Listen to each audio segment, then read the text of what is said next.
Hi everyone. Welcome to the 12th Standard English class. I'm Jasmine and this is the 23rd module. In this module, we are going to have a quick summary of the chapter Low Spring written by Anis Jung taken from the book Flamingo. Here is the summary of the first excerpt of this chapter titled Sometimes I Find a Rupee in the Garbage. Let's begin. As we all know, spring is a season associated with optimism and hope. It also works as a metaphor for the childhood stage of our life.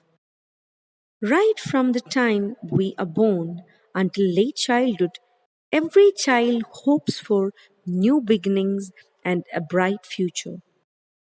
The phase of childhood is all about innocence, energy, and tremendous inclination towards outdoors activities along with fun and play. And playtime does not have any limits. It is also a time of getting more skill and knowledge and going to school.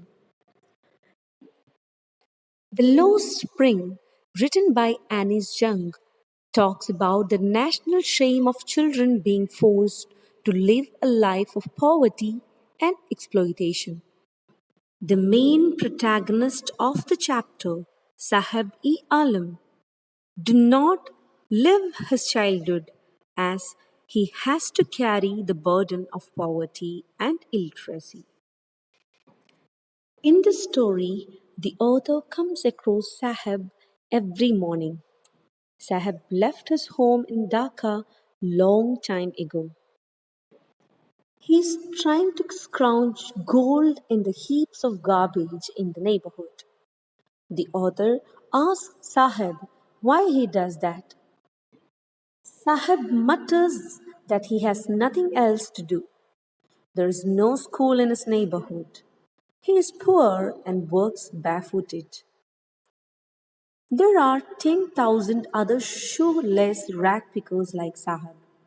They live in Simapuri on the outer edge of Delhi in structures of mud with roofs of tin and tarpaulin, but devoid of sewage, drainage, or running water facility. They are squatters who came from Bangladesh back in 1971.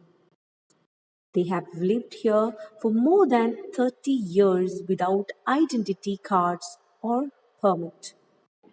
But ironically, they have the right to vote. With ration cards, they get grains.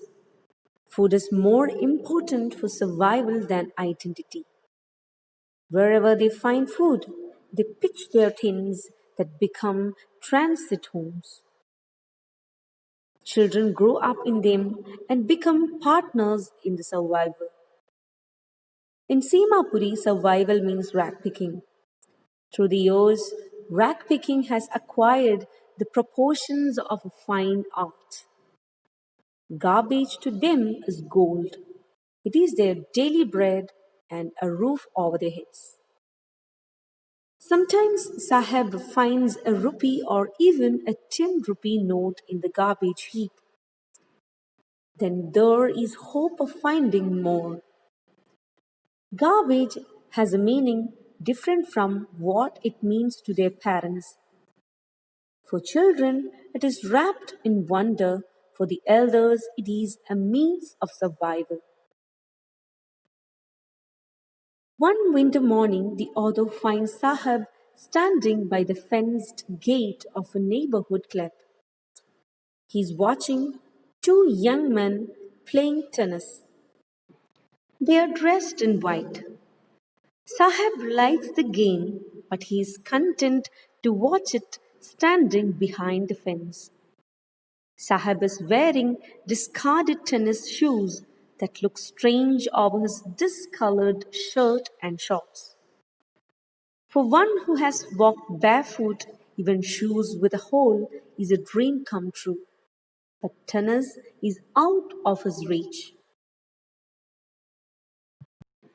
Finally, there is one more instance where the author talks about a meeting with Sahib. But this time she finds him with a different burden on his shoulder, a steel container. Here, Sahib reveals the author that he was on his way to the milk booth. He works in a tea stall now. He further tells that he is paid 800 rupees and all his meals. And the author, in closing the chapter, tells that Sahib is no longer his master. His face has lost the carefree look. He doesn't seem happy working at the tea stall, as now somebody else is his master.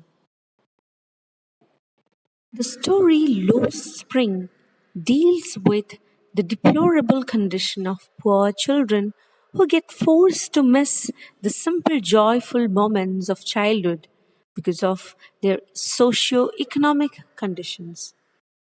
These children are not given the opportunity of schooling and are compelled to start working early in life.